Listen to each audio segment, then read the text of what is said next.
Hello students, welcome to the channel. NCERT exemplar के MCQs ये mathematics basic और standard दोनों के लिए इम्पोर्टेंट है। तो यहाँ पर मैं आपको बताता जाऊँगा कि भाई कौन से क्वेश्चंस जो हैं वो स्टैंडर्ड में पूछे जा सकते हैं और कौन से बेसिक में। फ़िलहाल आपको देखिए, मैंने कितनी बार कहा है कि सिलेबस कोई डिफरेंट नहीं है, क्लासेस डिफरेंट नहीं चलती हैं, तो ये कह पाना काफ़ी कठिन रहता है कि कौन सा क्वेश्चन होगा बेसिक के लिए, कौन सा स्टैंडर्ड के लिए। लेकिन फिर भी ऐसा होता है कि जो क्वेश्चन जो है जिसका स्टैंडर्ड ज़्यादा हाई होता है उसके चांस कम होते हैं बेसिक में आने के। ठीक है, तो यहाँ पर जो ये क्वेश्चंस हैं हमारे पास, जिसमें सबसे पहला क्वेश्चन है the value of sine 30 plus cos 30 minus sine 60 plus cos 60 degree. ठीक है, ये ब्रैकेट लगा हुआ है, इसकी वैल्यू क्या होगी ये आपको बताना है। और एक बात आपको बता दें, जो भी नए सब्सक्राइबर हैं वो और वीडियोस को जाकर के देखें। Assertion and reason type, case study based, MCQ type questions. ठीक है, प्लेलिस्ट को सेव कर लें, देखें और अपने दोस्तों के साथ, अपने फ्रेंड्स के साथ ज़्यादा से ज़्यादा वीडियो को शेयर करें। तो सबसे पहला क्वेश्चन है, देखिए जो साइन 30 की वैल्यू होती है कितनी, 1/2। ठीक है, साइन की जो 30 की वैल्यू होती है वो कॉस में 60 की वैल्यू होती है, तो ये भी 1/2। ये बीच में माइनस साइन लगा है तो ये इससे कैंसिल हो जाएगा। ठीक है, कॉस 30 की वैल्यू और साइन 60 की इनकी एक बराबर होती है तो ये इससे कैंसिल हो जाएगा और आंसर क्या आ जाएगा हमारा 0। तो क्वेश्चन नंबर 2 देखिए, एक बार आपको करके दिखा देते हैं जिन लोगों को नहीं समझ में आया। साइन 30 की वैल्यू क्या होती है, 1/2 प्लस कॉस 30, और कॉस 30 की वैल्यू कितनी होती है, √3/2। देखिए ये ब्रैकेट लगा है, माइनस यहाँ पर फिर साइन 60 की वैल्यू रखेंगे √3/2 और प्लस कॉस 60 की 1/2। तो जब ये माइनस हटाएंगे तो ये माइनस √3/2 और ये माइनस, ये ब्रैकेट ओपन करेंगे तो ये -1/2। इधर तो ये 1/2 प्लस √3/2 है, तो ये कैंसिल हो गया, ये कैंसिल हो गया भाई, इसे मिल गया 0, तो 0 आंसर आ गया। क्वेश्चन नंबर 2 देखिए, अब ये दोनों में किसी में भी पूछा जा सकता है। ये फर्स्ट हो गया। सेकंड देखिए, the value of tan 30 upon cot 60। तो tan 30 और cot 60 दोनों की वैल्यू इक्वल होती है तो ये कैंसिल हो जाएंगे ऊपर नीचे से, तो 1 आंसर आ जाएगा। tan 30 की कितनी, 1/√3, और cot 60 की भी कितनी, 1/√3। ओके, तो ये कैंसिल हो गया और कितना, 1। तो यहाँ पर ऑप्शन हमारा कौन सा है, डी। ठीक है, आंसर क्या है, डी। नेक्स्ट देखिए, सैम्पल क्वेश्चन जो 3 है, the value of sign 45 plus cos 45। तो दोनों की वैल्यू साइन 45 और कॉस 45 की इक्वल होती है, कितनी, 1/√2। क्या होती है वैल्यू भाई, 1/√2। ठीक है, ये 1 है √2 प्लस 1/√2। तो दोनों का डिनोमिनेटर सेम है तो ऊपर तो 1 + 1 न्यूमरेटर ऐड हो जाएंगे, 2/√2। अब यहाँ पर देखिए इसे रेशनलाइज कर दें या ऐसे समझे, ये जो 2 होता है, 2 का मतलब होता है √2 इंटू √2, और अपॉन में एक √2 है, तो ये कैंसिल हो गया और क्या आ गई वैल्यू, √2। ठीक है, तो कौन सा आंसर हो गया, बी ऑप्शन हो गया, आंसर बी। नेक्स्ट बढ़ते हैं हम लोग, देखिए इसका, if cos a is equal to 4/5, cos a कितना है, 4/5, then the value of tan a। तो ट्रायंगल बना के लगाएं चाहे आइडेंटिटी से लगाएं, तो ट्रायंगल बना के लगाते हैं, ज़्यादा आसान है। किस तरीके से, एक ट्रायंगल बनाएंगे राइट एंगल्ड, ए एंगल यहाँ पर रखेंगे। ठीक है, तो ज़्यादा आसान रहेगा। और कॉस ए क्या होता है, कॉस ए ट्रिग्नोमेट्रिक रेशियो क्या होता है, बेस अपॉन हाइपोटेन्यूज। तो बेस है ये 4, यहाँ के लिख सकते हैं हम, और हाइपोटेन्यूज है 5, तो यहाँ भी 4 के और 5 के लिख देंगे, लेकिन हम सीधे निकालते हैं। ठीक है, क्योंकि हमें पता है जब 10 निकालेंगे तो वहाँ भी कैसे के कैंसिल हो जाएगा, इसलिए 4 और 5 रख दिया। तो इसे पाइथागोरस थ्योरम लगाएंगे, ये 4 है, हाइपोटेन्यूज 5 है, तो ये 3 आएगा। क्यों आएगा, क्योंकि वही हाइपोटेन्यूज का स्क्वायर माइनस बेस का स्क्वायर। तो 25 का स्क्वायर और ये सॉरी 5 का स्क्वायर 25 हुआ और इसका स्क्वायर 16, 25 में से 16 जाएगा 9 आएगा और इसका स्क्वायर रूट 9 का 3। अब देखिए tan a क्या होता है, tan a होता है परपेंडिकुलर अपॉन बेस। तो tan a परपेंडिकुलर यहाँ पर कितना है, इस एंगल के सामने परपेंडिकुलर है 3 और बेस है 4। तो कौन सा हो गया, बी ऑप्शन इसका हो गया 3/4। क्वेश्चन नंबर 2, इसमें सिंपल क्वेश्चन हो चुके हैं हमारे 3, अब ये 1 और 2 हो चुका है। अब थर्ड देखिए, if sine A is equal to 1/2 then value of cot A. तो फिर से इसके लिए ट्रायंगल बनाएंगे इस तरीके से, राइट एंगल ट्रायंगल। यहाँ पर हमें ए ले लेना है एंगल, बाकी यहाँ कहीं भी कुछ भी बी और सी रख लें, ठीक है। तो ए एंगल हो गया ये, और साइन ए या साइन थीटा क्या होता है, परपेंडिकुलर अपॉन हाइपोटेन्यूज। तो यहाँ पर 1/2 है तो 1 परपेंडिकुलर हो गया और हाइपोटेन्यूज हो गया 2। इसमें हम पाइथागोरस थ्योरम लगाएंगे और ये फाइंड करेंगे। तो ये जब फाइंड करेंगे, यहाँ देखिए, यहाँ भले आप बी लिख लीजिए, यहाँ सी लिख लीजिए, हमें ए से एंगल से मतलब है। तो जब यहाँ पर हम ये फाइंड करेंगे तो अंडर रूट में इस हाइपोटेन्यूज का स्क्वायर 2 का स्क्वायर मतलब 4 माइनस 1 का स्क्वायर 1, तो कितना आ जाएगा √3, ये आ जाएगी वैल्यू बेस की। कैसे भाई, पाइथागोरस थ्योरम। अब क्या हमें चाहिए, हमें चाहिए कॉट ए, और कॉट ए क्या होता है, बेस अपॉन हाइपोटेन्यूज। तो यहाँ पर बेस कितना है √3 इस एंगल ए के लिए, और हाइपोटेन्यूज कितना है, सॉरी बेस अपॉन परपेंडिकुलर। क्या होता है, बेस अपॉन परपेंडिकुलर। तो बेस है √3 और परपेंडिकुलर है कितना 1, तो क्या हो गया √3, और √3 आंसर कौन सा है, ए जो है वो करेक्ट आंसर। नेक्स्ट देखिए, जो क्वेश्चन नंबर 3 है, वैल्यू ऑफ एक्सप्रेशन, ये कम्प्लीमेंट्री से रिलेटेड है, तो ये तो सिलेबस से हट चुका है, नहीं पूछा जाएगा। क्वेश्चन नंबर 4 देखिए, given that sine theta is equal to a/b, खूब पूछा गया है भाई, कई बार पूछा गया है। तो इस तरीके का तो ये तो पूछा ही जाता है, ठीक है। ये जो क्वेश्चन नंबर 2 हो चुका, 1 हो चुका, इससे ऊपर जितने भी हैं किसी में भी आपसे MCQ में पूछा जा सकता है। अब जो है क्वेश्चन नंबर जो 4 है यहाँ पर, ये सेकेंड था। साइन थीटा हमें दिया है कितना, साइन थीटा a/b। फिर से देखिए ट्रायंगल बनाएंगे और यहाँ पर रखेंगे थीटा, और इसके लिए साइन थीटा आपको अभी बताया क्या होता है, परपेंडिकुलर अपॉन हाइपोटेन्यूज। तो परपेंडिकुलर है यहाँ a, हाइपोटेन्यूज है b। इस राइट एंगल ट्रायंगल में पाइथागोरस थ्योरम लगाएंगे और ये बेस फाइंड करेंगे, और ये आएगा अंडर रूट हाइपोटेन्यूज का स्क्वायर माइनस परपेंडिकुलर का स्क्वायर, मतलब b square minus a square.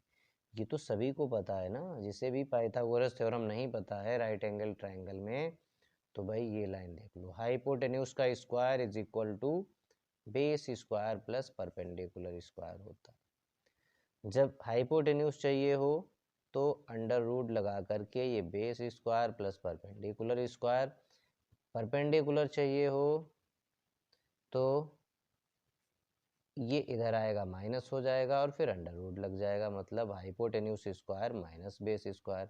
Base चाहिए हो तो भी बेस स्क्वायर यहाँ रहेगा, ये इधर आएगा माइनस हो जाएगा, मतलब hypotenuse square minus perpendicular square, और इसका स्क्वायर हटेगा तो रूट लग जाएगा। तो ये है कॉन्सेप्ट आपका। नेक्स्ट क्वेश्चन देखते हैं, क्वेश्चन नंबर जो हमारा 5 है, तो ये भी हमारा कम्प्लीमेंट्री से रिलेटेड है। अब यहाँ से देखिए, ये कम्प्लीमेंट्री से, ये हमारा सिलेबस से हट चुका है, ये भी सिलेबस से हट चुका है। तो हम आ जाएंगे क्वेश्चन नंबर 8 पर। If triangle ABC is right angled at C then value of cos A + B। तो देखिए ये ठीक है भाई, यहाँ पर हम क्या करते हैं, एक ट्राइंगल बनाते हैं और राइट एंगल्ड एट C। तो ये ट्राइंगल बनाया हमने, C पर राइट एंगल्ड है। यहाँ आप A रखिए, यहाँ B रखिए, कोई फर्क नहीं पड़ता, यहाँ B रखो, यहाँ A रखो। तो इसमें कहा गया है कि ये तो 90 हो गया cos A + B। तो भाई आप बताओ, इस राइट एंगल ट्रायंगल में अगर ये 90 है तो इन दो का सम 90 होगा। हमें चाहिए cos A + B, A plus B का मतलब 90 डिग्री, मतलब cos 90, और cos 90 की वैल्यू आपको पता है क्या होती है। तो cos 90 की वैल्यू कितनी होती है भाई? cos 0 तो 1 होता है और cos 90 0, तो ये 0 आंसर हो जाएगा। मतलब कौन सा ऑप्शन हो जाएगा? ए ऑप्शन हो जाएगा। 9 क्वेश्चन बहुत ही इम्पोर्टेंट है, मोस्ट इम्पोर्टेंट। ये 8 था, 9 कई बार पूछा गया है। Okay, sine A plus sine square A is equal to 1, then value of cos square A plus cos to the power 4a is. बहुत इंपॉर्टेंट है। तो कैसे होगा भाई? Sine A plus sine square A is equal to 1। इस sign square ए को उधर भेज दो, ये साइन ए यहीं रहने दो, तो ये हुआ 1 माइनस साइन स्क्वायर ए, और पहली आइडेंटिटी से जिसमें क्या होता है sine square theta plus cos square theta is equal to 1, वहाँ से 1 माइनस साइन स्क्वायर ए जो है, ये 1 माइनस साइन स्क्वायर थीटा क्या होता है? कॉस स्क्वायर थीटा, तो ये कॉस स्क्वायर ए हो जाएगा। क्या साइन ए किसके इक्वल हो गया? कॉस स्क्वायर ए। हमें किसकी वैल्यू चाहिए? कॉस स्क्वायर ए, इसकी चाहिए cos square A plus cos to the power 4a। तो इसकी जगह तो भाई ये रख देंगे हम साइन ए, ठीक है। और इसका मतलब है कॉस स्क्वायर का स्क्वायर। तो देखो ऐसे लिखा जा सकता है इसे, कैसे? कॉस स्क्वायर ए का स्क्वायर। तो ये तो साइन ए हम लिख चुके हैं इसकी जगह यहाँ से, प्लस कॉस स्क्वायर ए का मतलब साइन ए, और फिर इसका भी स्क्वायर। तो कुल मिलाकर के ये फिर से साइन ए हुआ और ये हुआ साइन स्क्वायर ए, जो कि हमें क्वेश्चन में क्या दिया था? Sine A plus sine square A is equal to 1। तो 1 ही आंसर आया हमारा। क्या आया आंसर? 1। तो इसमें कौन सा है? ए ऑप्शन है। ओके, तो अब देखिए हम लोग क्वेश्चन नंबर 10 देखेंगे, जिसमें दिया है साइन अल्फा 1/2। तो आप बताइए साइन में 1/2 वैल्यू कहाँ पर होती है भाई? साइन में 1/2 होता है साइन 30। तो इसका मतलब ये जो साइन अल्फा लिखा हुआ है 1/2 की जगह we can write sine 30। This means alpha is 30। Alpha कितना हो गया? 30। आगे देखिए कॉस बीटा लिखा है 1/2, तो ये तो कॉस बीटा रहेगा, ठीक है। और 1/2 में कास कहाँ पर होता है? 60 पे होता है। इसका मतलब 1/2 की जगह हम कास 60 लिख सकते हैं, और यहाँ से हमें बीटा की वैल्यू कितनी मिली? 60 डिग्री, ठीक है। अब देखिए यहाँ पूछा गया अल्फा प्लस बीटा, तो जोड़ दो भाई अल्फा प्लस बीटा। कौन नहीं जोड़ पाएगा? 30 प्लस 60 कितना हो जाता है? 90 डिग्री। तो क्या ऑप्शन हो जाएगा? अल्फा प्लस बीटा 90, मतलब ऑप्शन डी हमारा करेक्ट है। तो अब देखिए क्वेश्चन नंबर जो 11 है ये रिमूव हो चुका है सिलेबस से, नहीं पूछा जाएगा। 12 मोस्ट इंपॉर्टेंट है, बहुत बार पूछा गया है, ये एमसीक्यू में भी आ सकता है, 2 नंबर में भी, 3 नंबर में भी, ठीक है। तो आपको क्या करना है, यहाँ 4 tan theta is equal to 3 दिया है। कितना? 4 tan theta is equal to कितना है? 3। तो यहाँ से देखिए tan थीटा क्या हुआ भाई? 3/4। क्लियर है?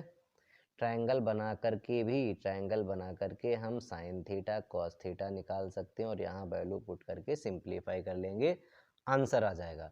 लेकिन हम आपको दूसरा तरीका बताते हैं। देखिए यहाँ हमें निकालना है, ये जो है 4 sign theta minus cos theta, और अपॉन में है 4 sine theta plus cos theta. हम क्या करते हैं, न्यूमरेटर को भी और डिनोमिनेटर को भी अगर कॉस थीटा से डिवाइड कर दें, दोनों ऊपर भी और नीचे दोनों तरफ कॉस थीटा से, तो डिवाइड जब लगा देंगे तो यहाँ पर देखिए टेन थीटा बन जाएगा, और यहाँ तो कैंसिल हो जाएगा, ये यहाँ भी 10 बन जाएगा, यहाँ भी कैंसिल हो जाएगा। तो क्या करते हैं, नोमरेटर में भी डिवाइड लगा दिया हमने, किससे? कॉस थीटा से। तो पूरे में डिवाइड, दोनों में अलग अलग डिवाइड हो जाएगा। और अब देखिए डिनोमिनेटर में ये 4 साइन थीटा है, इसमें भी हम कॉस थीटा से जब डिवाइड लगाएंगे तो ये आ जाएगा।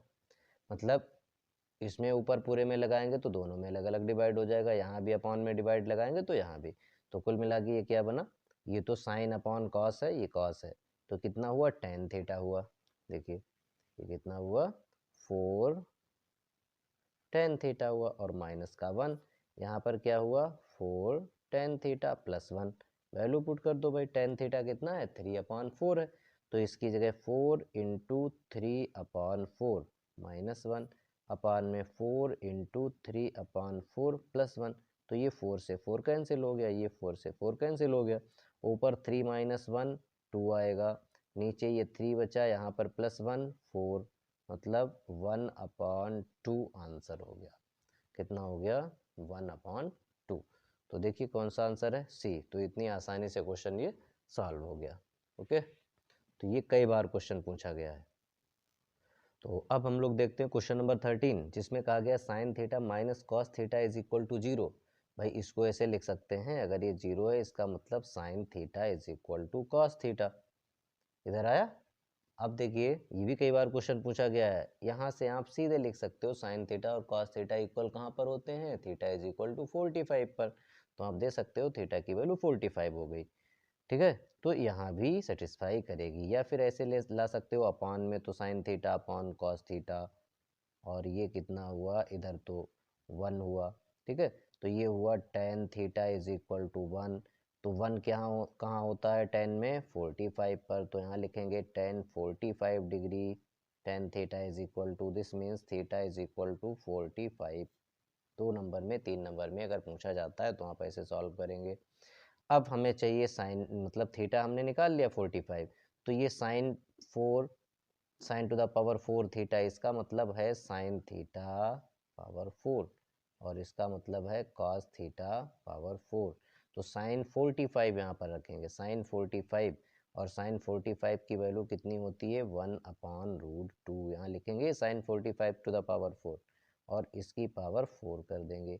यहाँ पे भी भाई cos 45 भी 1/√2 होता है, इसकी भी पावर 4। इसे सिंप्लीफाई कर लेंगे। ठीक है, ये 2 बार ऐड हो रहा है, चाहे एक बार ऐसे लिख लेते हैं तो 2 टाइम्स भी लिख सकते हैं हम, या फिर अलग अलग ऐसे ऐड कर लें। देखिए √2, ये 1 का पावर 4 तो 1 ही रहेगा, √2 की पावर 4, √2 का स्क्वायर कितना हो जाता है? 2 हो जाता है, और फिर उसका भी स्क्वायर तो कितना हो जाएगा? 4। ये 1/4 आएगा। यहाँ पे भी 1/4। ये बात आपको समझ में आई या नहीं? देखिए √2 की पावर 4 4 बार मल्टीप्लाई जब करेंगे, √2 तो ये तो 2 बना, और ये भी 2 बना, तो 2 2 4 हुआ ये, तो अपान में 4 आया। तो ये केस ये ऐड हो जाएगा, तो 2/4 डिनोमिनेटर सेम है। अब ये 1/2 आंसर आ गया, तो कौन सा? सी। इसका भी 1/2 आया था, सी, ये भी सी। क्लियर है? 14 नहीं पूछा जाएगा क्योंकि ये भी कम्प्लीमेंट्री से रिलेटेड है, सिलेबस से हट चुका है। अब देखिए क्वेश्चन नंबर 15, आज का लास्ट क्वेश्चन है ये, तो ज़्यादा से ज़्यादा वीडियो को शेयर करें। A pole 6 metre high cast a shadow 2√3 metre long. एक पोल है, ये रहा पोल 6 मीटर, इसका नाम दे दिया A B, A B is a pole of 6 metre height, और ये शैडो इसकी कितनी बन रही है भाई? शैडो बन रही है इसकी 2√3 metre long on the ground. Then the sun's elevation, sun's elevation का मतलब ये एंगल ऑफ एलिवेशन पूछा गया, इसे हमने थीटा लिख लिया। ठीक है, ये हमसे पूछा गया है, तो ये इसकी वैल्यू क्या होगी? तो आप बताओ भाई, आपको क्या पता है? आपको देखिए इस थीटा एंगल के लिए परपेंडिकुलर है, ये बेस है, तो tan theta is equal to क्या होता है? परपेंडिकुलर अपॉन बेस, और यहाँ परपेंडिकुलर की जगह 6 है, बेस की जगह कितना है? 2√3, तो 2 3 जा 6, तो ये कितना आया? 3/√3, और 3 का मतलब है √3 इंटू √3, बोलो, या इसको रेशनलाइज कर दें, एक ही बात है। तो ये कितना? √3 इंटू √3, और अपान में ये √3, तो ये 3 हुआ, तो ये कैंसिल हो गया, तो टेन थीटा यहाँ पर कितना है? √3। अब बताइए टेन में जो है √3 वैल्यू कहाँ पर होती है? बोलो भाई, टेन 30 कितना होता है? 1/√3, और टेन 60 होता है √3, टेन 60, तो थीटा बताइए कितना हुआ? 60 डिग्री एंगल हुआ। तो यहाँ क्या पूछा गया है? सन्स एलिवेशन, ये एंगल, एंगल ऑफ एलिवेशन कितना हो गया? 60 डिग्री, मतलब ऑप्शन ए करेक्ट है। तो आज का वीडियो कैसा लगा आप लोगों को बताइएगा जरूर कमेंट में। Thank you.